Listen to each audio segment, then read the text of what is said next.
Welcome everyone, and thanks for joining us today for the Conexus SG and SKSoft Time is Money eBanking Suite webinar for Dynamics SL. My name is Taylor Hodges, and I'm the Director of Customer Success with Conexus SG. We are a Gold Certified Dynamics SL partner. And today we'd like to demonstrate how you can reduce your costs through automation, along with providing improved security and fraud protection for your Dynamics SL system. I'll be following up with additional information after the webinar, but right now I want to go ahead and kick it off and send it over to Ainsley Keller with SKSoft. Yeah, hi everyone. I'm the Director of Sales and Marketing at SK Global Software, and I have Tim Kahn with me. He'll be presenting today, but I just wanted to go over a few items. We are recording the session. If you've ever been in a GoToWebinar session before, you'll know that you're muted. But if you need to get a hold of us during the session, you can do a few things. You can send me a chat message if you're having a technical issue, or you can use the questions pane. There should be like a little questions tool there. And if while Tim's presenting, you have a question about the solution that you're seeing, you can just type in the question there, and then we'll address it at the end of the session. And then at the end of the session, we'll unmute folks as you want to ask questions live. But I did just want to do my duty and let you know that we are recording the session. And Taylor, you'll have a link to this to send out accordingly. And so I'll put myself on mute and pass it over to you, Tim. Thank you, Ainsley. Good morning, good afternoon, everyone. Nice to be with you today. Again, my name is Tim Kahn. I'm the CTO of SK Global Software. And we're going to show you what we've done with eBanking and the Dynamics SL solution. Just have one overview slide to give you a little background on who we are and what we do. We're a certified ISV. We've been involved in the banking and treasury area for well over 20 years. Dynamics, back when it was called Solomon, before Microsoft acquired the product. Actually, we wrote the payroll direct deposit module if you're using that today. And so that was one of the genesis of the solution you're going to see in terms of the AP EFT portion. We have over 1,500 customers today using the solution. 1,200 of those are on Dynamics SL. So you've got a lot of your contemporaries that are using the solution successfully. The other 300 are on a Dynamics AX solution. We traditionally sell through our reselling partner channel. We've worked with well over 400 partners over the years. And we have a number of bank standards and integrations. Certainly we support in the US ACH, but as you'll see, we also support wire transfers, virtual pay, and other kinds of payment solutions as well. We've had a long-term close relationship with Microsoft, so we keep abreast of what they're doing, make sure our product is well integrated with the Microsoft solution. Also, just note we've been honored with the President's Club Award. Microsoft gives that to the top 5% of their partners. We've earned that award 12 straight years. Really shows the trust that Microsoft, our partners, and our customers have in us as a company. So that covers the background. We're going to now jump right into the solution.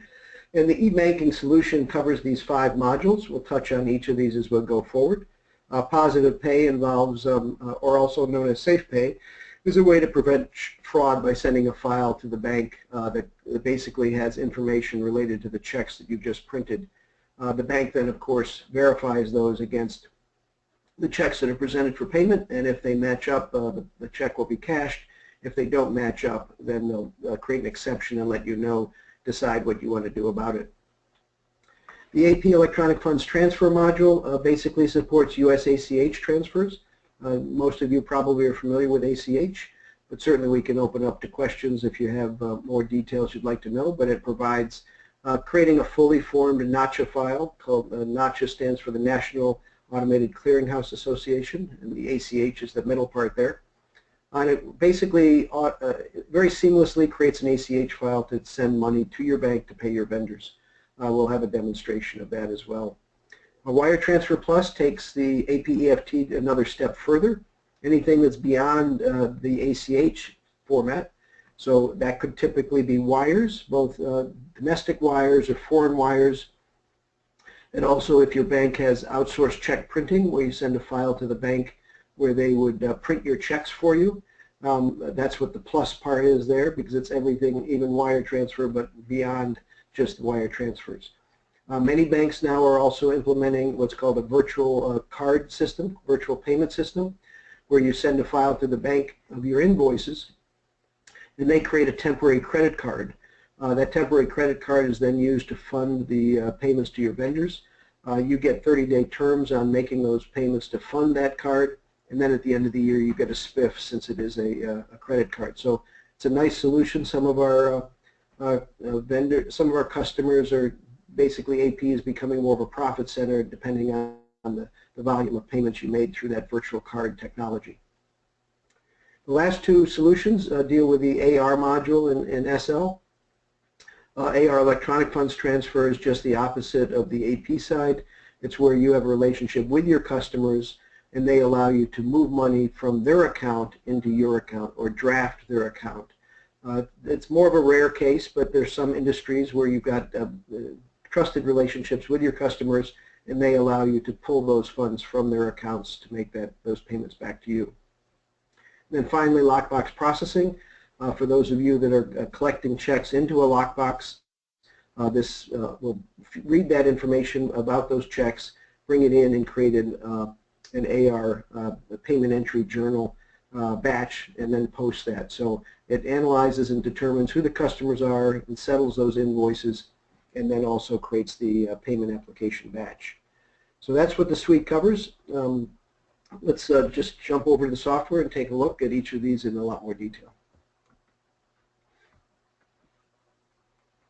So what we're looking at over here is the Dynamics SL 2015. Get this lined up here. The first thing you'll notice is our solution is very tightly integrated with SL. It's not something that you need to go out to another website or another location or whatever that might be. So you'll see it's listed under the financial module and our menu is right there. So along that point, the data is stored in the same database with your Dynamics SL data. The menu structure is very similar. All the lookups, all the customization capabilities, everything you know and love about SL is all same with the eBanking area. So if I go into the AP area and I go into a screen, it's going to look virtually identical to what it does with the eBanking as well. So first we're going to cover Positive Pay, as we mentioned. And so with Positive Pay, the trick about that is having a format that your bank accepts. So we provide many formats out of the box. So under our menu, if you go to File Formats, and again, you're going to notice that these screens are going to look very familiar to you in terms of their layout and functionality. So here under Positive Pay tab, we have all the different formats that we have. We have many even more than this that we have developed. The other thing to note, if by chance your bank isn't listed or we have a format, we will develop that at no charge to you. Just send the specification of your requirement over and we'll provide a little script that will import it and you're ready to go. So it's all very, very seamless for you. Again, you just simply check off, if you're using Chase, you check off which of these formats. You'll notice that many banks will have multiple formats. That's just because they've adopted many different legacy systems or acquired other banks, and so they have different platforms, and that can make it a little bit not generic. So you can't just say, I need a Positive Pay solution for JP and Chase. We need to know the specification. But again, we handle all of that for you. Again, bank after bank, as you can see, done many banks over the years, and we probably got 50 or 100 more even that aren't on this list. So in terms of setting it up, you simply select the bank or banks that you use. There's very little setup to it after that. Basically, the processing of creating files and sending them to the bank is all under this AP process area.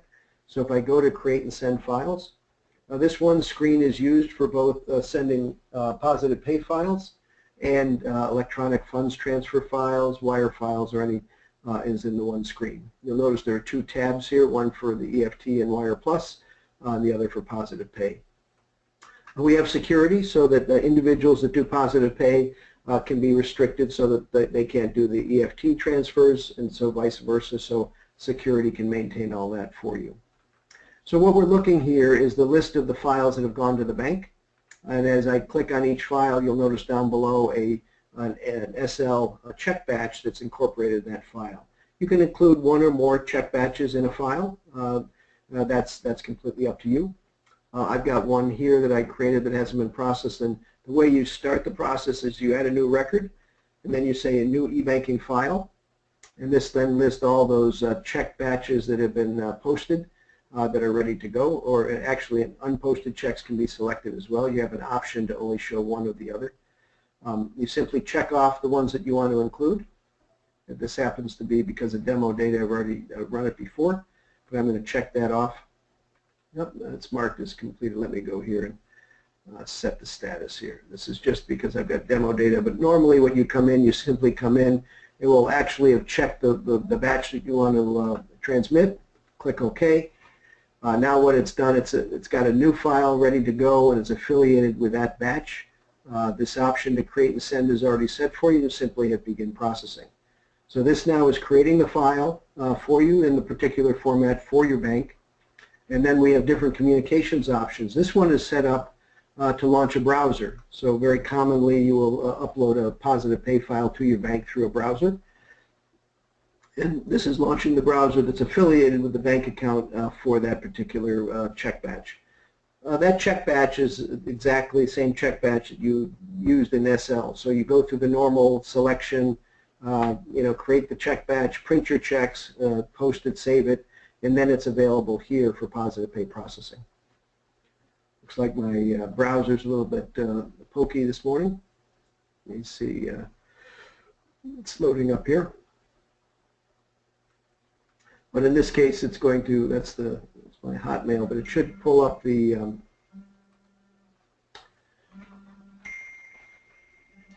it should normally load the browser for the, in this case, I believe it's PNC Bank. Here it comes, just a little bit pokey there.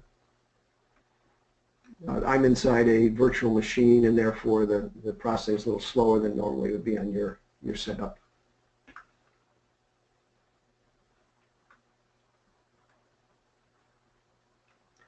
So this is just loading up, and this would load up a web page. Again, you reference whatever browser you want to go to, and you'd have a login to upload the Positive Pay file to the bank. When you're done with that, you can just close the browser, get that to work, and then you'll get a prompt here. You'll get a prompt here to complete it, and this finishes off the process, completes the process, and basically sets it to completed. So now that you've got a record here of those that were sent, you can see here the batches that were included, and then actually there's a details here that you can drill in and see the actual checks that were related, that were sent in that particular file. In addition, if you can go and actually look at the layout of the file in this particular layout, you can actually see the file and where it was stored on your network share. So we showed how we uploaded it through a browser. We also have what's called user communications as a communication option, which you can drop it to a folder. You could have your IT department pick it up with an SFTP server and send it. You could launch a batch file. It would automatically create an SFTP transfer to the bank, so you can have different setup options, very configurable to allow you to do whatever is required to get it to the bank. The process is very straightforward. You simply come here, select your batch, and then process it, and it sends it on to the bank. So Positive Pay is a very straightforward, very cost-effective module. It's very inexpensive, and the formats we do for you at no charge. Okay, let's go on. So Positive Pay is one of our very commonly licensed modules. Then also the ACH or the APEFT module as well. Let's go and talk about how that works.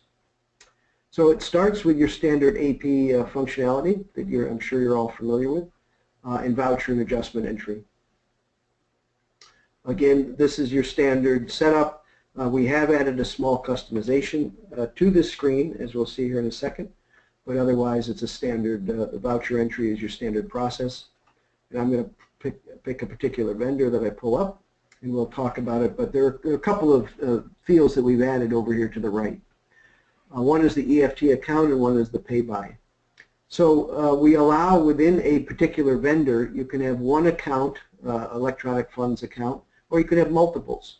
You could have a vendor that you've got different contracts with, and they want to be paid electronically on different account numbers. So you could specify that here. Then within that, we have a how do you want them paid. PPD, for those of you not familiar with ACH, is a certain what's called entry class within an ACH file. It stands for prearranged payment and deposit. And we'll talk about those setups. But in this case, it's been predetermined that you want to pay this vendor by PPD. Having said that, you can configure the setup so that you can select how you want to pay them. So maybe sometimes you want to pay them by SL check, but other times you want to pay them by PPD, or ACH. So you have that choice. We can lock this down in vendor banking setup so that when the voucher entry person keys this in, it automatically comes up and you can't change it, so they always get paid by ACH, or you can have it so that they can select it optionally. Also, if you're importing your vouchers from an external system, we can have it upon import. We'll have a trigger that will automatically set it to the default method of payment, so that will occur for you as well. So that's bringing up a vendor that's set up with electronic funds transfer, but maybe you have some vendors that aren't using that. They're using checks, so I'm just going to pick a random vendor. You'll notice automatically it's going to just default it by SL check. So all those vendors that you currently have that you don't want to set up for ACH or wire payments, they will just fall through naturally, and you'll just see SL check appear here, and this process would be identical. So that's the first step. You're all familiar with it, entering vouchers through the week, through the month, and then you come to payment selection. So let's close this off. I'm not going to go through the process of posting that. You're all familiar with that. So the next step, of course, to process your payments, you go to payment selection. And what I've done prior to the demo is set up two vouchers, one to be paid by ACH and one to be paid by check. So I'm going to come in here, and of course I can do any method I want, but I'm going to do it by reference number. And again, this is just preloaded data for the demo for the webinar. So I've set up that 1181. That was my Kim Abercrombie that I set up to pay by ACH. So I'm going to select her to be in this batch, but then I'm going to also select this other person, I forget their name, that's going to be paid by SL check. So this is where the questions begin to arise. Well, if I'm going to put both of these in the same payment batch, then what happens when I go to print checks? I certainly don't want to print a check to Kim Abercrombie because they're getting an ACH, and we'll cover that in a second. But the process of payment selection, you don't have to worry about who's ACH and who's check. You just include everybody in the one big group. So we're going to begin processing. So this is all standard SL, nothing that you aren't familiar with right today. So I did that whole process. If I go to, let's go to Edit Select just to make sure that I've got what I thought I have.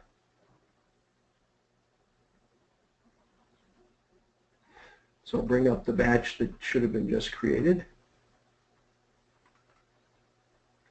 And there they are. I've got an ACH for $100 and I've got a check for $200. These are the two individuals that I previously selected.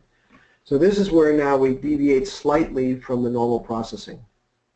So we have one batch. It's got two transactions in it now, two checks. So it could have 300 ACHs and 200 checks. We add this extra step called payment selection filter. And this is a kind of a magical step for us.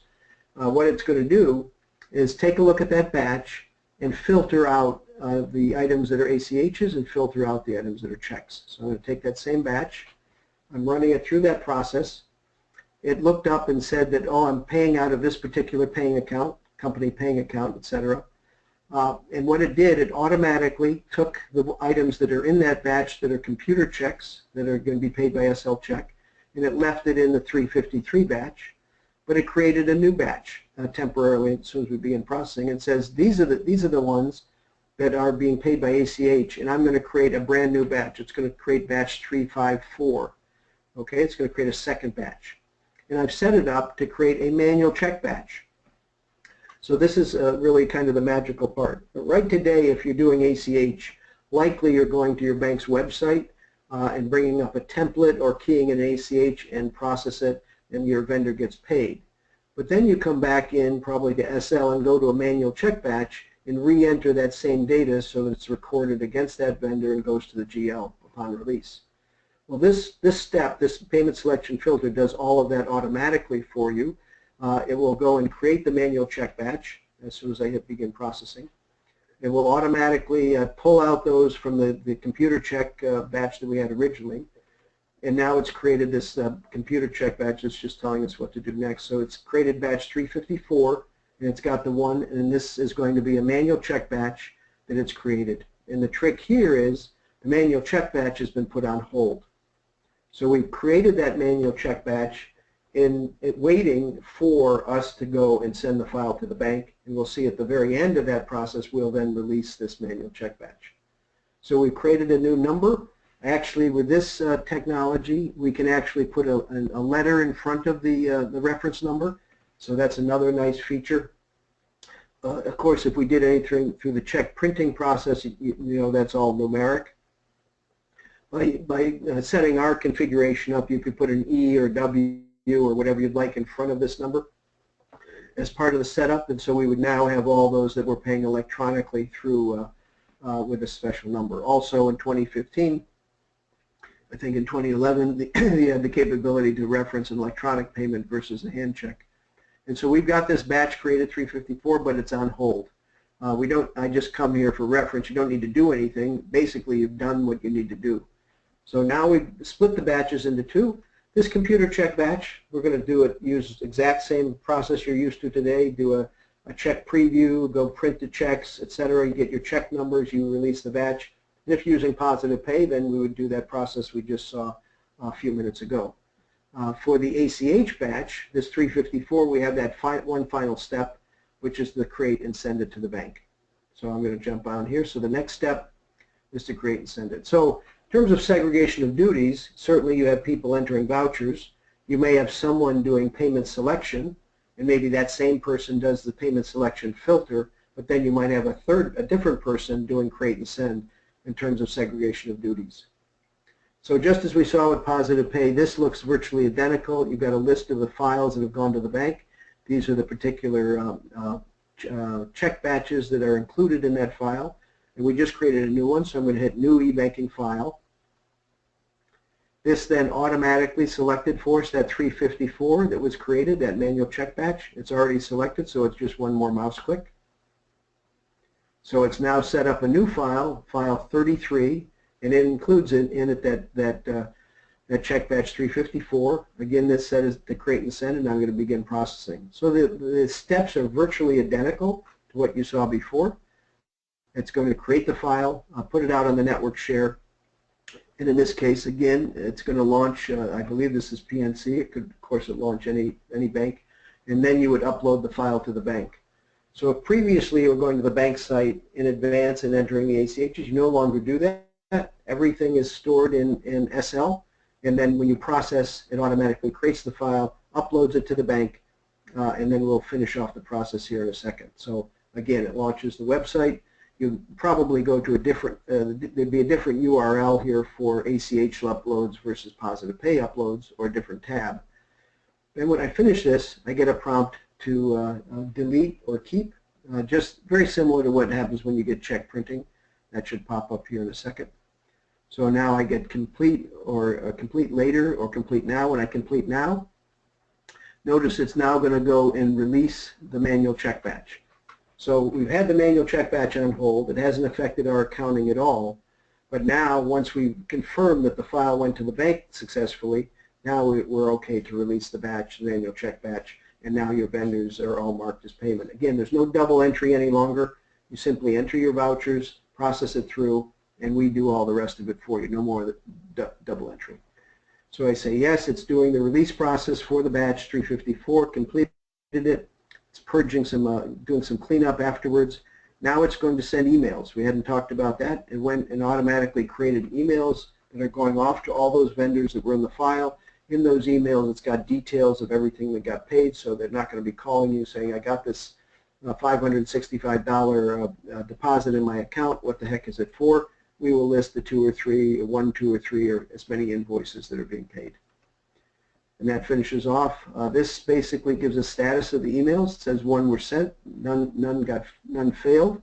So that's all good. We do keep a log, so if anything did fail, you can actually resend them. We can talk about that. And that finishes off the process, the normal processing. So let me just walk through that one more time just to get clarity of what we did. We basically started with an AP voucher entry journal, voucher entry batch. We created a voucher entry batch. We then did our normal payment selection as you do normally. And again, in your case, you might have 300 ACHs and 200 checks. And then we add one extra step to that called payment selection filter. That broke that batch of, say, 500 entries into 300 checks and 200 ACHs. The 300 checks you run through your check printing as you would. The 200 ACHs, we created a manual check batch, and the final step then was to go to create and send, pick up that manual check batch, send it to the bank, and then release the manual check batch upon completion. So just as with Positive Pay, as we come in here, we can go to details. It'll show us the actual vouchers that were paid by this, and then you can go to the file details and see the actual notcha file. It was fully created and sent off to your bank. Again, this is what's called a straight-through file. It's a fully formed notcha file. Your bank just picks it up and then sends it into the network and processes those payments. So that's the AP EFT Plus module handling US ACH.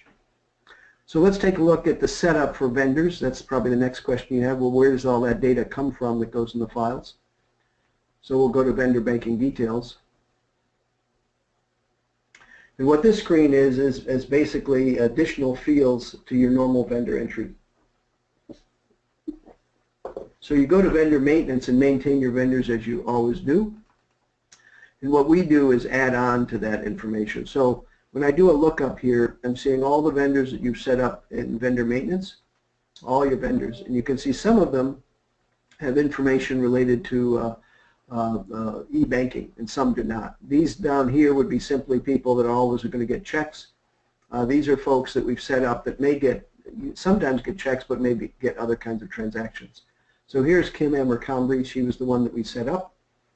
Again, this is where that PPD came from. This was her default method of payment or entry class. This is how she gets paid normally.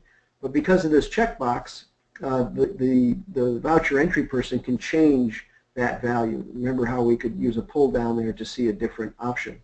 If we'd uncheck this, then that would be disabled in voucher entry, and Kim would always only be able to be paid with PPD. So you have that different option. Of course, we handle pre-noting. This is where you enter the transit routing and account number, the banking details that normally you would have put on the bank site. You store it here in Dynamics SL.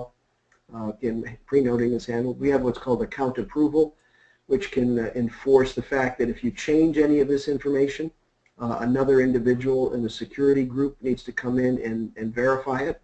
Many years ago, we had some not internal fraud, but a company we sold the solution to had someone come in here and modify this information just prior to sending a file to the bank, and basically they switched it to their own account number. They did get caught, so not a good idea to do it. But with account approval, that can be prevented. It would require other folks to come in and verify this information before we send it out to the bank. In addition, this is where we set up the email notifications. So again, I set mine up to come to me at tcon@hotmail.com. You can actually pull it from the vendor master, the vendor maintenance, by just checking that off, so you don't have to do double entry if you've got that filled out. But you can set up 3 additional emails as well. We do have custom messages, and it goes beyond the scope of the webinar, but we can customize the actual email. We can actually attach SL documents that are attached to the vouchers to be included in the email. A lot of great functionality here to move that on to the next step. So that's basically the setup for your vendors. You need to set this up once. There are ways to import data, through an Excel spreadsheet to bring that data into here if you have mass loading that you need to do as well. So that's basically the setup. And so that's, of course, done one-time basis with your vendors. Oh, I didn't mention, again, you can have the multiple paying account, multiple deposit accounts. Let me just show that here briefly. Let me see if I have this person. No, I got to bring up a vendor first. That would be good.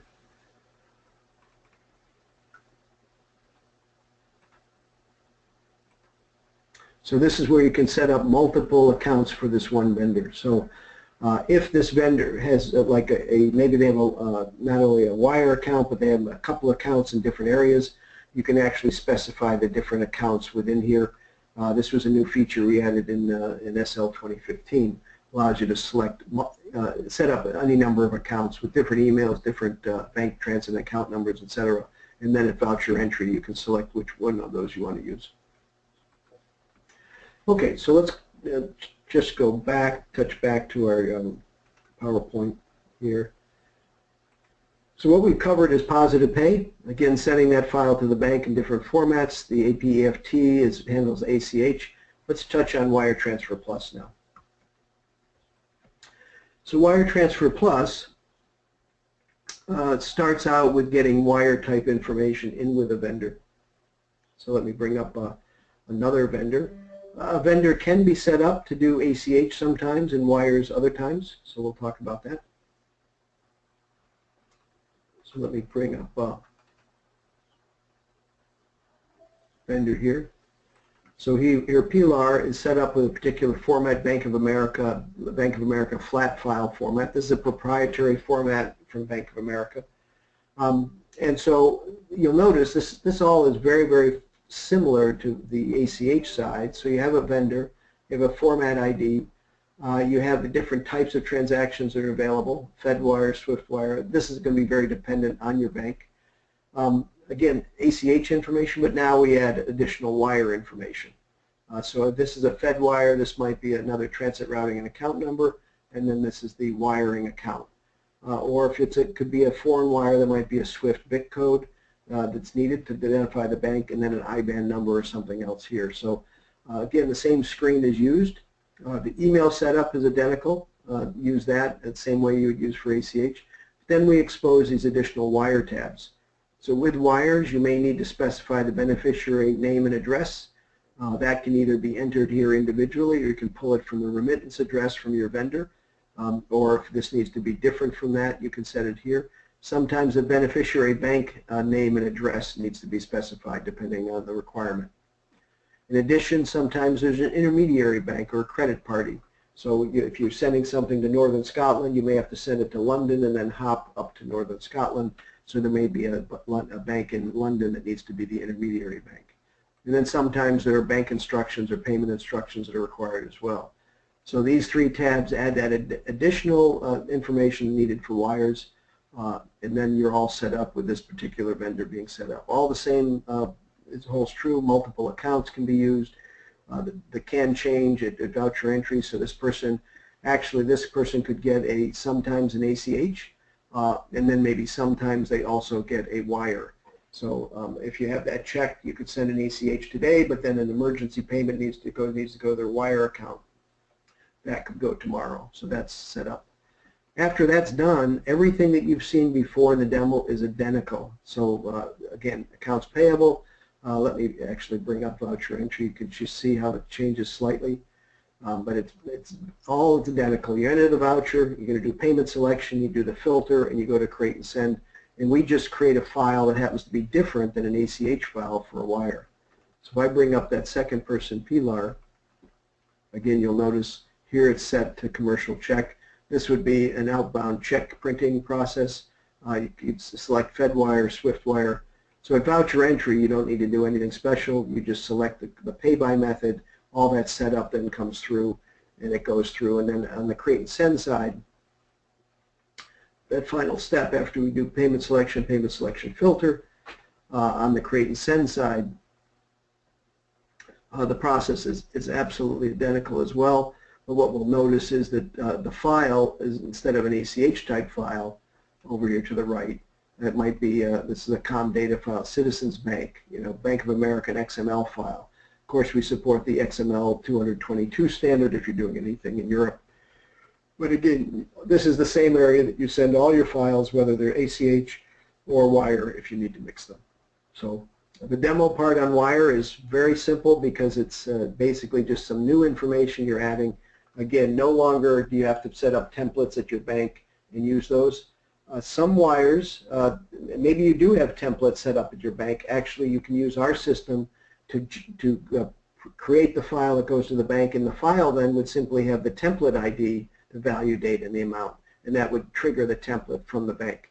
But now you also have a solution to enter all that data into SL and store it, and because of that, then you are more bank independent.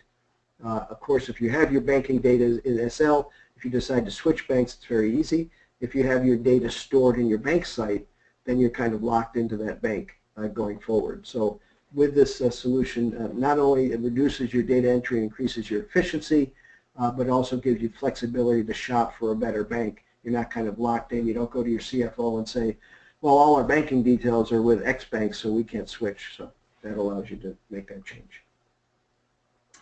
All right, so that covers those three modules having to do with AP.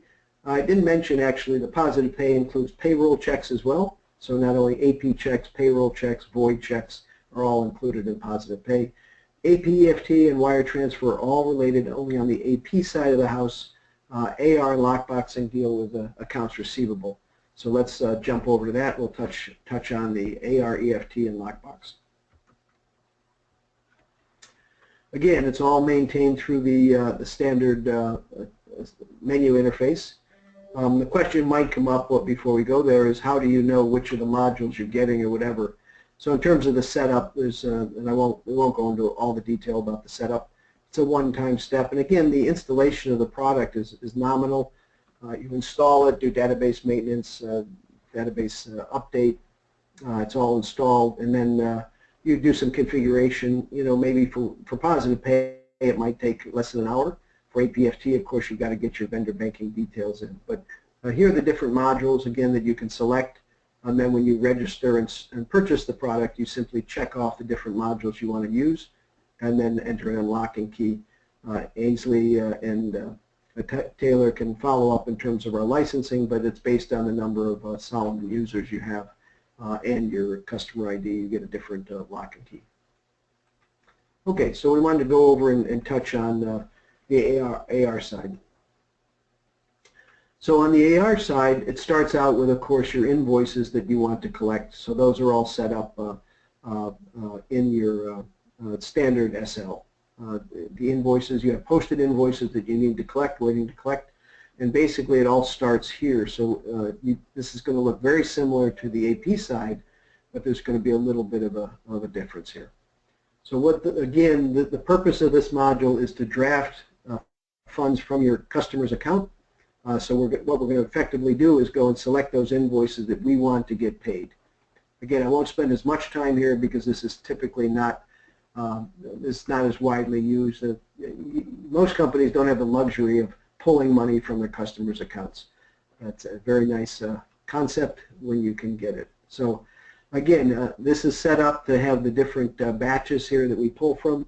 But now when we go to create a new eBanking file, the difference is we don't have these are invoice batches, and we can go and then select the invoices that we want to pull. So this now opens up a screen that shows you all the invoices that are available to be pulled, and the way we determine that is based on a terms code. So when you set up your invoices, if you want to draft them or pull money, you set up a certain type of terms code.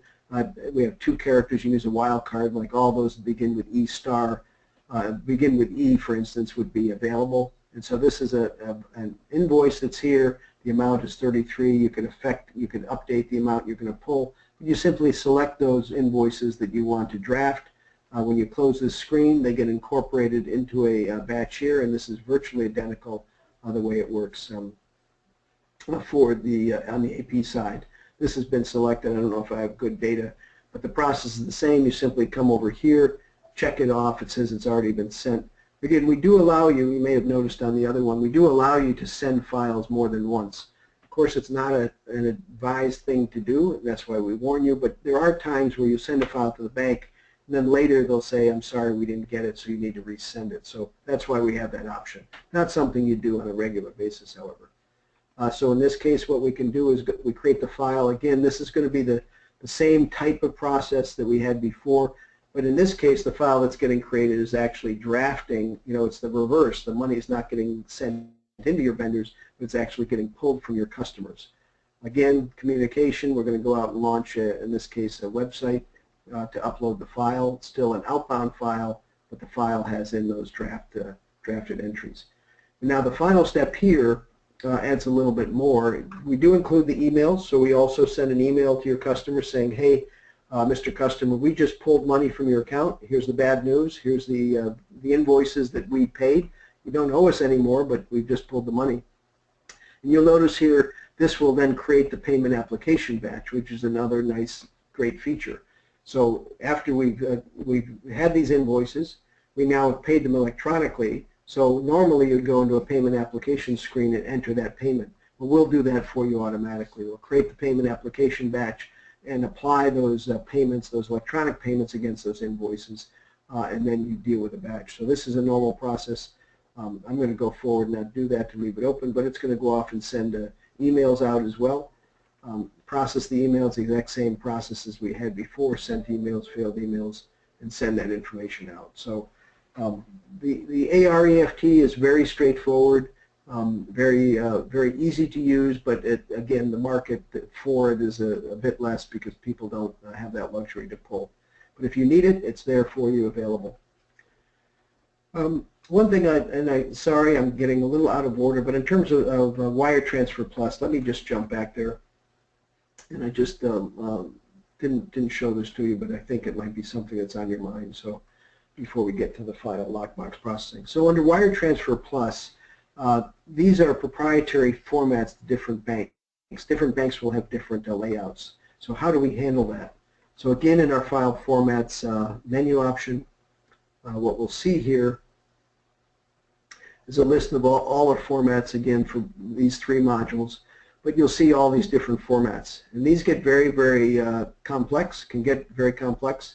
Different banks have very complex layouts, proprietary layouts. The 222 standard is getting a little bit better with that, but it's not a perfect universal standard by any means. And so we support any number of these. Again, if we do not have it, you would check with our support team, and they would verify if we have a format. If we do not have it, there is a charge to develop that format, but it can be very, very valuable to you for the amount of time and effort to be creating wires and setting up wires on your bank versus storing it on your computer. So there's a nominal charge for this, but we have a lot of wire formats, many different banks, and those then get supported. Within those formats, then there are various transaction types that can be processed. And so again, there might be an urgent payment or a non-urgent payment, a SEPA format, ACH. Again, we handle all that complexity for you, and it's incorporated in the format we deliver. So sorry for kind of jumping around there, but I just wanted to remind you about the formats for Wire Transfer Plus that we developed. The ACH, of course, is standard. There's no additional charge or anything of that. Again, if we have the format in our library, there's absolutely no additional charge. It's just licensing the module. Okay, so we've gone through most of the modules. We're going to then finish up with lockbox processing. For those of you that get checks into a lockbox, that you can find this valuable. As you know, when you get that, then you have to go through the process of going to a payment application batch and figuring out how to settle those various invoices. So how does our lockbox processing work? Again, actually, it's through the first part. Again, it starts with file formats. We have different file formats we support. There's a standard called a BAI2 format that we support. Again, it's a multi-line format. You can customize it to basically match any requirement. We also handle comma delimited formats, fixed field formats. Again, a one-time setup, but we handle any kind of layout here without any custom programming. It's all just configured once. So once you get that set up, the way it's processed is through, again, AR processes.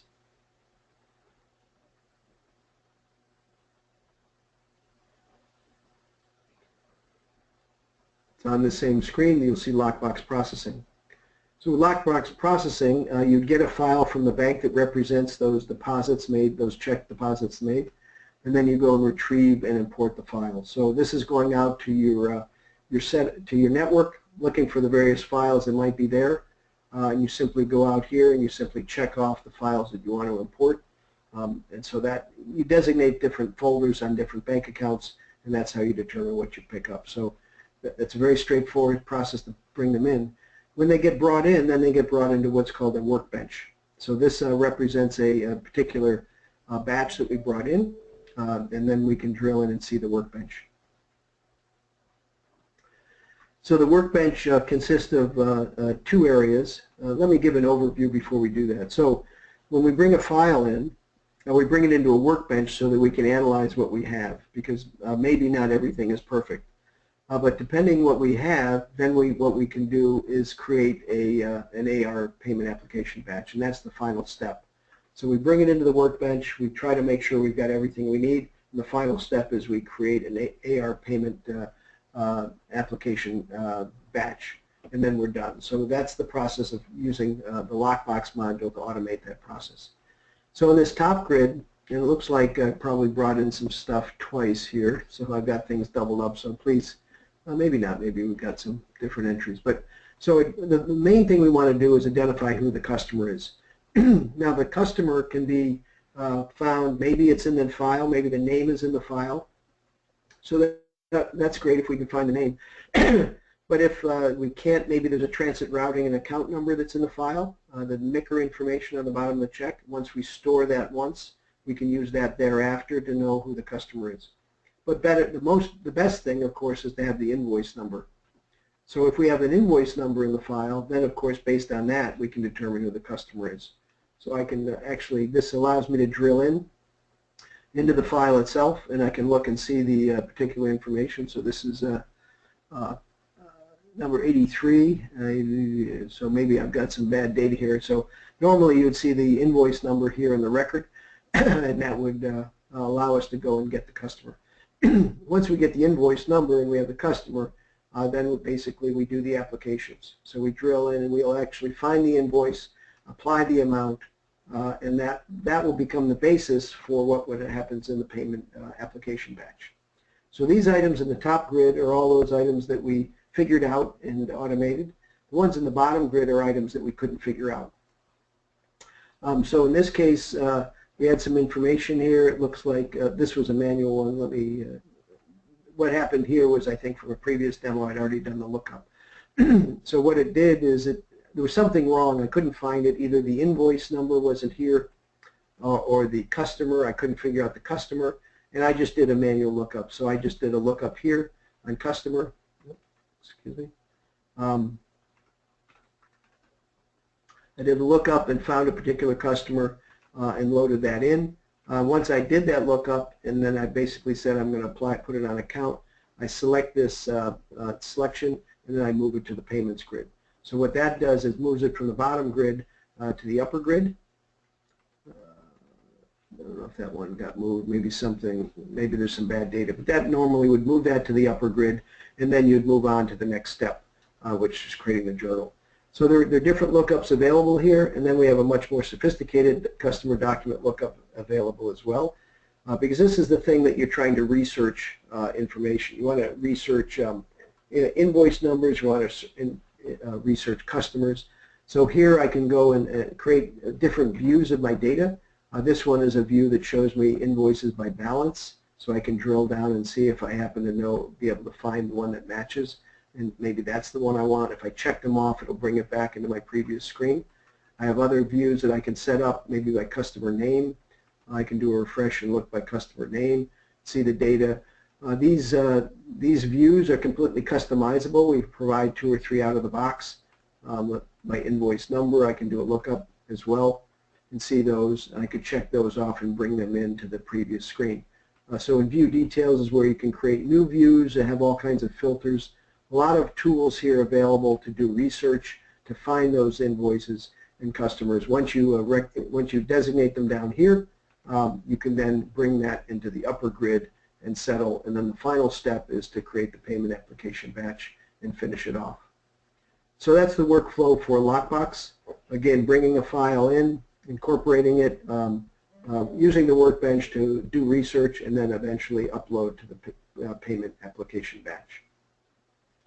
So I think that covers what I wanted to. Ainsley, back to you. If there are any questions, we can wrap up with that.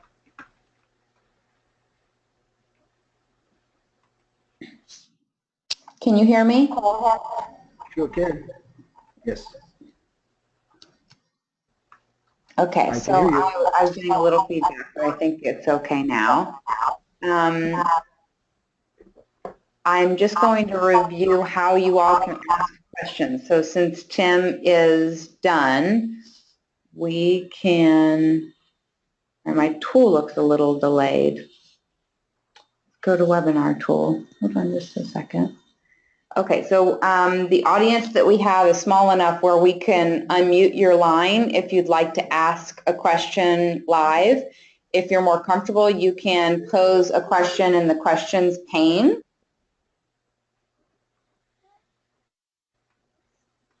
And I think we'll just leave a few minutes for anyone to ask questions. If you want us to unmute you, you can just use that little raise hand icon, click that, and I'll unmute you to ask a question live. And Taylor, if you have anything to add, then you can unmute yourself and add it as we're wrapping up. Yeah, well, I'd just like to thank everybody for joining us today. I will be following up with some additional information following the webinar, including the webinar recording, some more product information. If you have any questions at all, please don't hesitate to reach out to me at any time. You can reach me by email at thodges@conexussg.com or my direct line 469-253-4707. Those will both be in the email signature, so feel free to reach out to me if you have any questions. And thanks so much to Tim and Ainsley for helping us put this together today. We appreciate your time.